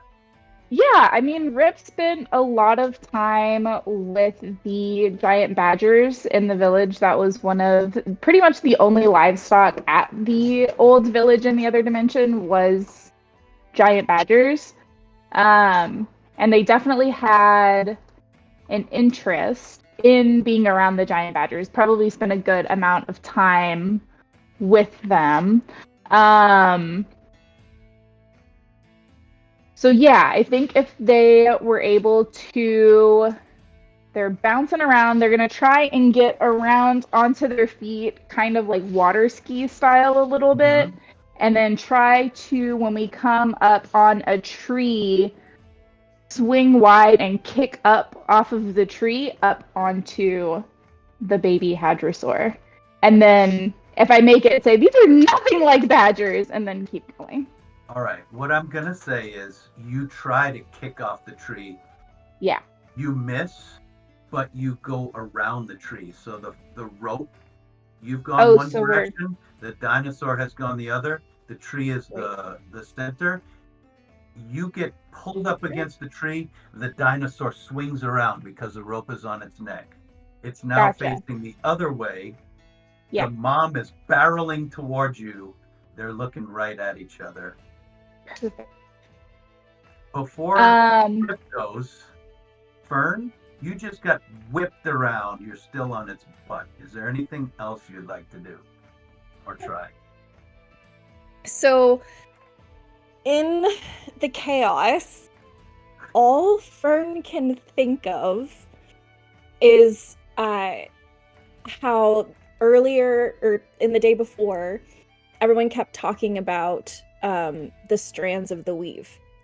And so all she can think of is calm down, calm down, calm down. And she feels herself like trying to desperately find some kind of strand in the ether to pull on and like wish the dinosaurs to calm down. Interesting. What have you got any experience with the weave at all? Actually manipulating any kind of magic? She does not. No, she's been around some of it when she lived in the mountains, in the city of elves, before she moved to the forest. But Okay. she has not used it herself. So you know that most spells, most ways to interact with the weave involve movements and or words and or ingredients, things like that. What would you have on hand or in hand, or I don't want to ask you what words you would say per se, because who knows what magic words actually are, but would you have heard a word spoken that you would repeat? I think she might repeat the elvish word for calm. Interesting. Okay. And is there any, oh, you're hanging on. Both hands are sunk into as much leather. Yeah, she's not letting go. Right. Let's see.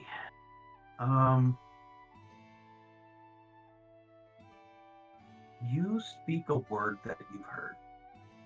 You say the word for calm in Elvish, but you also speak a couple of other words that you've overheard that you know are in magical spells, and you're not sure what they do.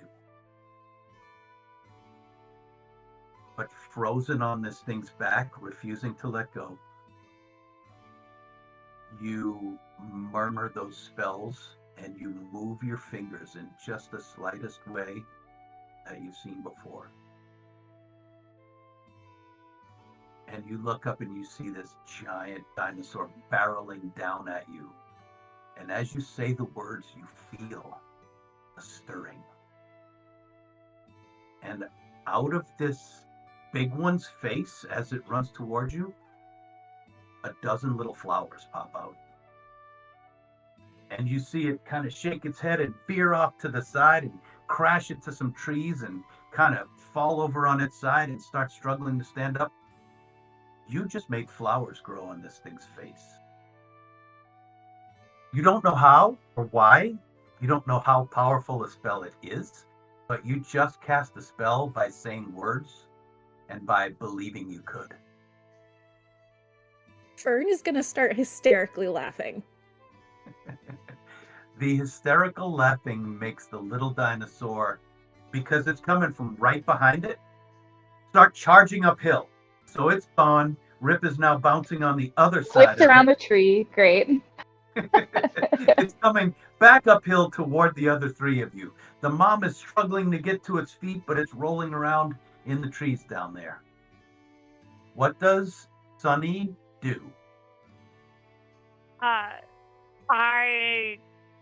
So the baby's coming back this way, you said? Sorry. It sounds like a trumpet. And you Okay. hear loud cackling coming off its back as Fern is just maniacally laughing. Yeah, the baby's running right at you.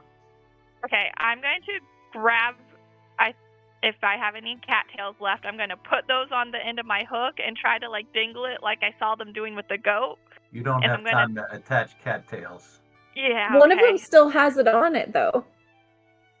The Oh, one does that I had has the cattails on it. Okay, so you can pick up the cattail one. Sure. Okay.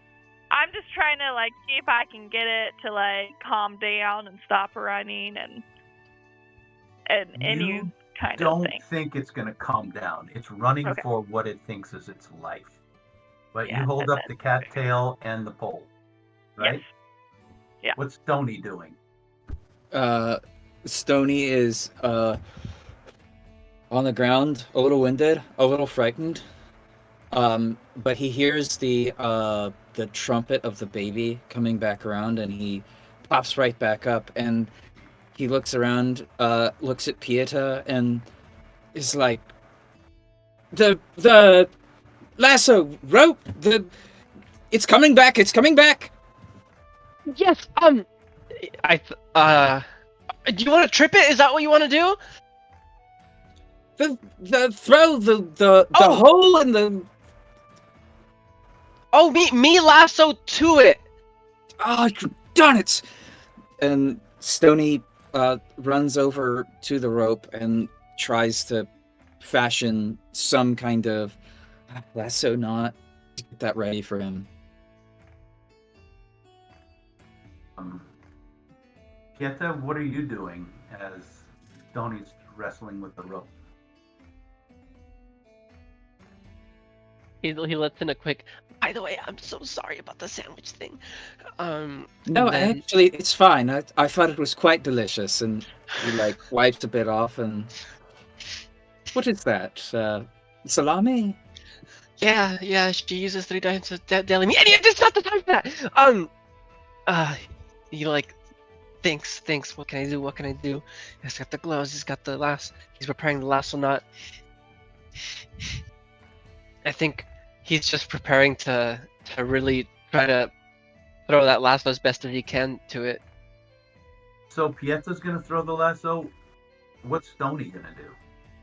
Oh, Cheer. Okay. All right. Go, do Stony, it. You, knowing animals, you know that the mom is gonna come back. Are you gonna do anything about that? I don't think that. I think he definitely wants to, but I don't think he can. You also know there's another long hook pole. Okay. are we? Was that a silly idea to be able to trip it, or can we actually feasibly do that? Are you ready I to think do that's it? a great Do you have idea. it set up between trees or anything? Because it's We charging don't you right have. now. I don't think we have anything set up ready for that, though. Not to shoot it down. No, I was just thinking about it. Well, that's Pieta's plan. Here it comes, Pieta. No. Where are I you was just throwing asking the out of lasso? character. At its head or at its feet?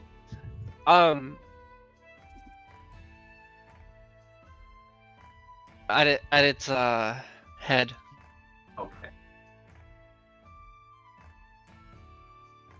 And Stony.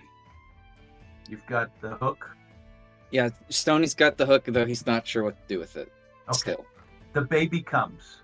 Pieta just kind of stands there with the hook and just kind of tosses it up, and miraculously the baby goes right through it. You grab the head, and you have one rope, and Rip has one rope. Sonny, what do you do? Is the hook like big enough to go around the neck? Was that the goal with the hook? The hook is kind of like this big, but it's on a 15-foot pole. You haven't seen how they use them. Yeah. It's not big enough to wrap around anything. Okay, Sunny's very confused by the hook, and the only thought that she has in connection with hook is it's like a fish. You gotta hook the mouth. So I'm gonna hold up the hook to the dinosaur's face and try to hook the mouth. Okay. The dinosaur has 2 nooses around its neck. It sees the hook and hits the brakes. It stops and kind of rears up on its back feet with Rip and Pieta just kind of knocking together underneath as it stands up. The hook stops it. Cool. And it sets back down and turns to its left and tries to get past you, Sonny. What do you do? Am I able to kind of finagle the hook on the other side and Yeah, you whip the hook over and it stops Yeah. and tries to go back the other way. and then I go the other way. Meanwhile, you hear, "Oh," as the mom starts. Oh. I don't Coming like this. up. I don't like this. Tell me, what do do you we do? do? How far away is the mom? About 50 feet, starting to charge. Stony stands wide-eyed at the mom holding the hook. That's about all he can do. Facing the mom. Yes. Perfect. She sees the hook and stops and starts to go sideways around it. She's avoiding that hook. Yeah. Guys, they don't seem to like the hooks. Maybe we could do something with that. Bonk. Bonk. God. While she's charging up, I'm going to try and climb up that rope Okay. while the baby is mostly stationary to get up onto the baby's back. I figure mom is probably not going to stomp baby to death trying to get us off. I'm going to say this. Rip, you can start climbing up the rope toward its head. Mhm. You notice that your right knee is Yeah. very badly damaged. With the Great. adrenaline up to now, you did not Yeah. know. But you feel a stab of pain and an ache, and you know, I better not look down. My Yeah. knee is theft. Yeah. Not gonna look down. Kind of wince, close my eyes a little bit, and But you can crawl then up try and and grab it. center myself and continue to climb, not Okay, using that leg. You can make it up to its head. Berg, you still hanging on? Laughing? Still laughing? We can't hear you. Sorry. I think she started to calm the laughter a little bit. But All she's right. definitely still holding on, like, for dear life. All right. So let's say that the mom will not come close to the hook. What are you guys going to do to get this baby out of here? I shout up at the people on the baby and like, do you think you can try to get it going in a certain direction? Yeah, you can. Yeah, maybe. You can probably drag it. Pieta can be on the ground pulling, and Okay. you guys on its back can help direct it. Yeah, I'll Okay. use the rope to try and direct its head a little. And Stony and I will distract the mom with our hooks, and then you all try to just get as far away from us as possible. Fern will try to kick her heels into sides to try to keep it encouraged movement Okay. forward. Okay, so let's make a possibly long drawn out story close. You guys managed to, over time, work the baby to the fence. The whole time, the mom is prowling back and forth, roaring at you, trying to get through, but it won't come by those hooks. And so you get it up to Kamer Halderson. He opens the gate for you. You see on the way that the two people in gray have healed several people, and outside the gate there's like 15 people just waiting, and then they start cheering for you. Hey, you got the first one! Oh my gosh, you're doing it! You guys get this baby out of the gate. Halderson closes the gate. The mom's trapped inside, and you guys bring the baby back to town. You are the only group who manages to do it. However, Rip, do you want to be healed before you make it back? Or are you going to try to hold out and stay with the group? Rip's gonna hold out. Rip will hold out. Rip's had plenty of injuries. It hurts real bad, but I also know that at the end of the day, or probably as soon as the event is over, my top pocket, who is a healer, is going to be there, and they got my back, so I'm not going to worry about it right now. Okay. Gonna suffer. That said, Rip blacks out along the way Great. and wakes up to Pocket standing over you. You're on your back on the grass, and he's tutting and, oh, my poor boy, over and over, healing your leg. The crowd is cheering. You've got a freaking dinosaur in the middle of this tournament area, and people are cheering. You're the only ones who did it. Other people are filtering down behind you. It took like an hour to get back. Y'all had to drag this thing. Rip wasn't really much of it, just hanging on for dear life. Looks like you lost a lot of blood, Rip. Your knee was both broken and dislocated, but Pocket fixed it. from laying on the ground, I'm gonna put my fists up in the air and then just let them fall to the sides. Yeah. So that is how the first thing ends. It, much like last time, it wasn't as far away, but it took quite as long. It's about 2 o'clock in the afternoon. Um, Pieta, you see Thorber patting you on the back and handing you a big glass of ale. Tony, your mom is kissing all over you, and you see the wizard pointing, standing over on the side, talking to the bard, pointing at you and nodding and saying some stuff, pointing at Stony. Um, Rip, the the the centaurs come congratulate you, and the big one, I'm sorry, the brown one, Thistle, hands you a little concoction that says this will make you feel even better, and it's like it's not necessarily only a healing potion, but it makes you almost elated. You drink this and you're giddy. It's I like pull one last plant out of my pocket. It's a dandelion. I dunk it in there and eat it. yeah, it's like instant buzz juice. Stony, the wizard and bard are talking about you and pointing to you, but also um, um, the one of the one of the one of the people dressed in the red robes that was with the noble.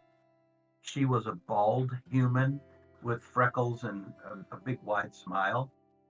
She's smiling at you and waves and gives you a thumbs up. Um,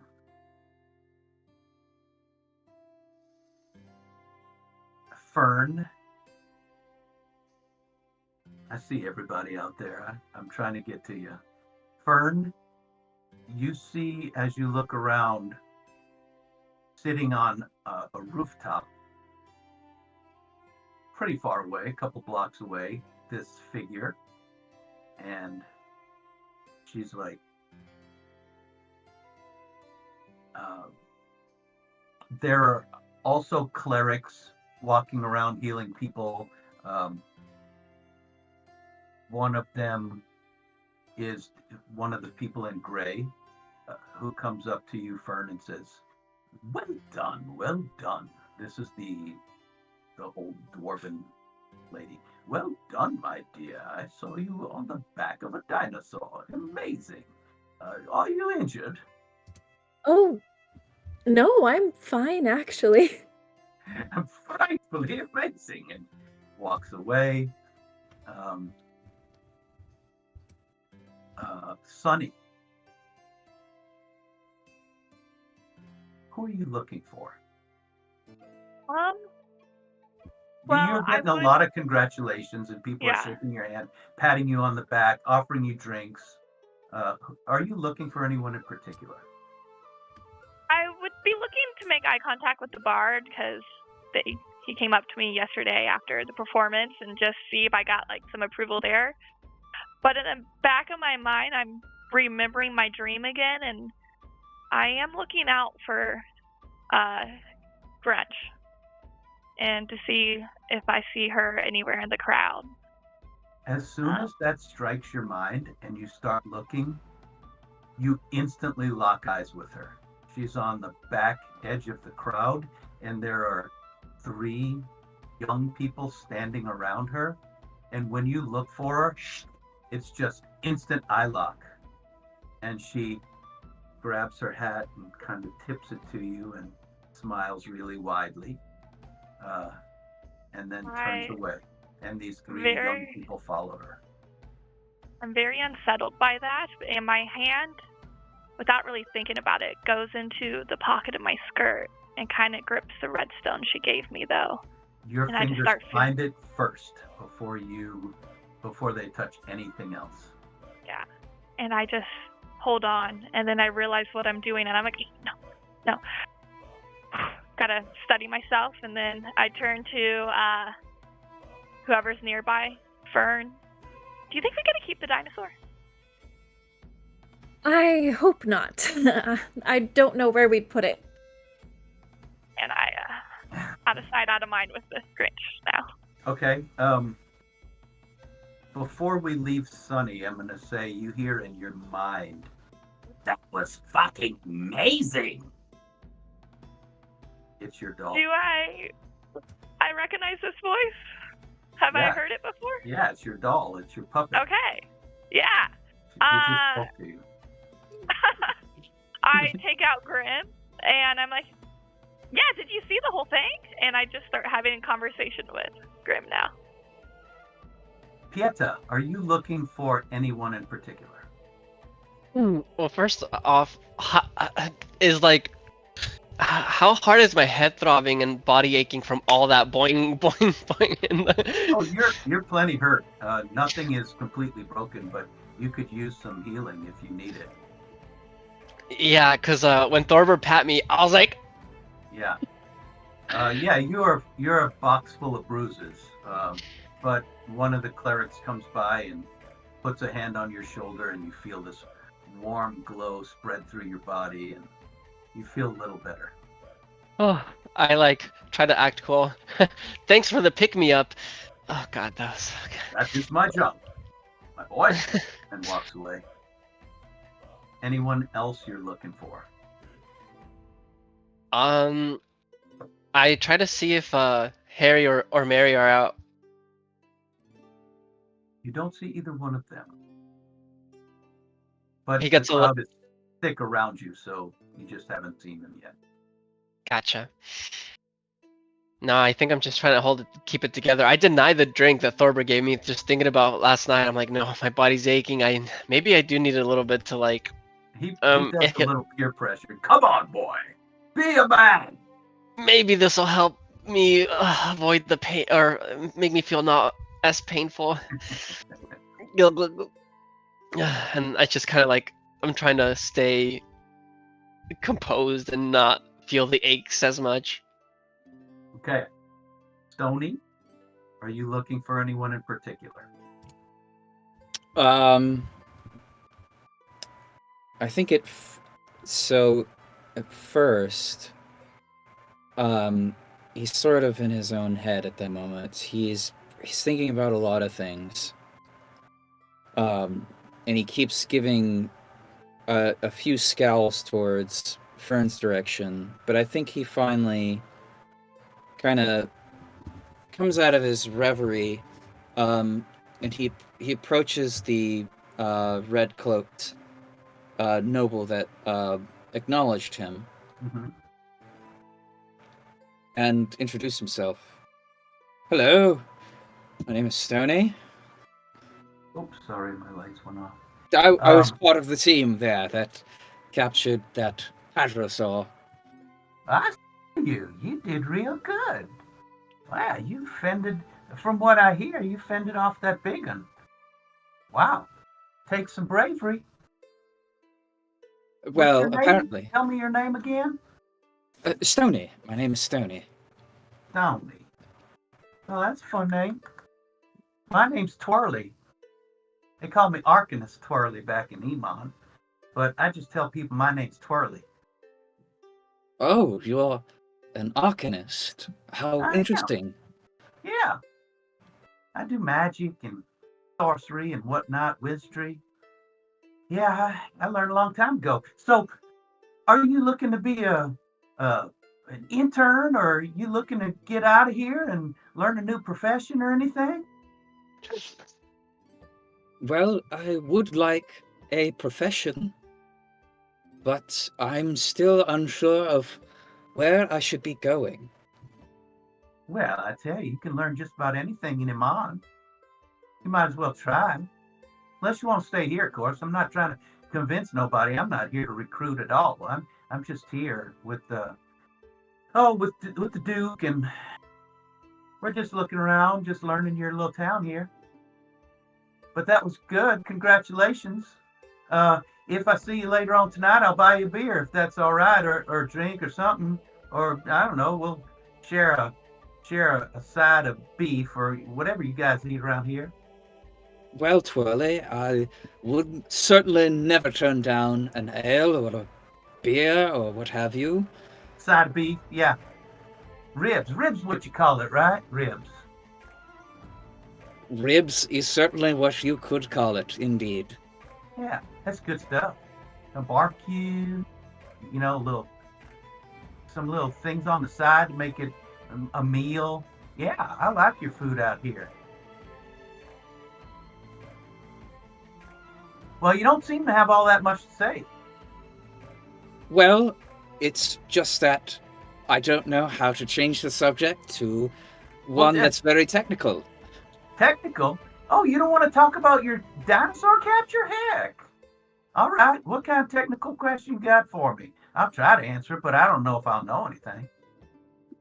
Well, it seems that to cast a spell, sometimes you need material components, yes? Heck yeah, you need something. Either you can use material stuff, you can use ingredients, or you could use a focus. You could get a crystal or something that means something to you to guide the weave right on through, make it follow your wishes, kind of. You just tell it what to do and it tries to do it if you got enough power. So, is it the material that is the conduit, or are you the conduit when you cast the spell? It's a little bit of everything. I mean, you got your materials, you got your arcane focus sometimes. But I mean, it's all you. If you want to do wizardry, you got to learn spell. You got to learn everything just right, make your fingers just right, make the sounds just right. Everything comes out just perfect, and then it's going to work if you do it right. Darn it. Is that bad news to you? Well, it's just... I don't know. Like to learn all that hard? No. I would love to learn all of this. It's just that it's so very frustrating. Oh, it ain't frustrating for more than about 6 or 8 months, and then when you start to get it, it comes easy. No, you misunderstand me. It's frustrating for people that would love to use magic in everyday life, but can't seem to use it. Well, all you gotta do is learn. It just takes a while. Better start young. Better start real young, actually. But if you're gonna do that, you got a late start because you're like 20 something, right? I don't know. What if you didn't have to learn? What you mean? What if it could be just as easy as pulling a lever or opening a door? You talking about making stuff, making contraptions and whatnot? Something. There has to be a way in order for us to bridge. You don't need no magic to open the door. Of course, you know that. You don't need no magic to pull no lever. Of course, you know that. I'm sure you pulled a bunch of levers, opened a lot of doors. But what if there was a lever that allowed you access to the weave? Why, then you could do so many things, couldn't you? Yeah, but then you'd need the lever. What if you don't have no lever? I can still access weave. Sure, don't need no lever. It doesn't have to be a lever. Ideas. But I don't know exactly what you're going for there. I tell you what, let's talk later, huh? I got to go say hi to other people, and I've got a job to do too. So I'll talk to you later. Hey, nice work, Stoney. I can't believe you're the only one. She pats you on the back and walks. It's clear she's not flirting with you. She's just trying to be nice. I didn't think that she was flirting with me, so that works out. Okay. Yeah. And so he's just left there thinking. All right. And then Rip, is there anyone you're looking for in the crowd? I think everybody I was looking for is pretty much by me. My friends and Ta and the centaurs are around. So now that I've kind of been patched up, I've got my drink. I'm just kind of chatting along with everybody, saying, yeah, they actually weren't that different from badgers at all. That wasn't too hard. That was pretty easy. Just kind of completely, retconning that whole thing mentally. Kamer Halderson's brother, by the way, one of his brothers is leading the dinosaur back up to the ranch. And finally, Fern. You look back up to the top of the building and you see that person pull out something. It looks like a fork in her hand, and it's a slingshot, and you see her shoot something that sparkles, whirls. It goes down the well, and you look back at her, and she's gone. Well, she has to go check out the well. Okay. And that's where we're going to stop for tonight. Good job, everybody. Thanks for listening to all of our audience members. And if you're listening in the future and watching us on YouTube, thanks for being there. Thanks for dealing with our lack of rolls still at level 0. I hope we held your interest, and I hope we entertained you. It seems like our cast had a real good time today, and I sure did. Thanks for watching, guys. See you next Monday as we complete day 2 and disperse into the world. Have a great week. Bye-bye.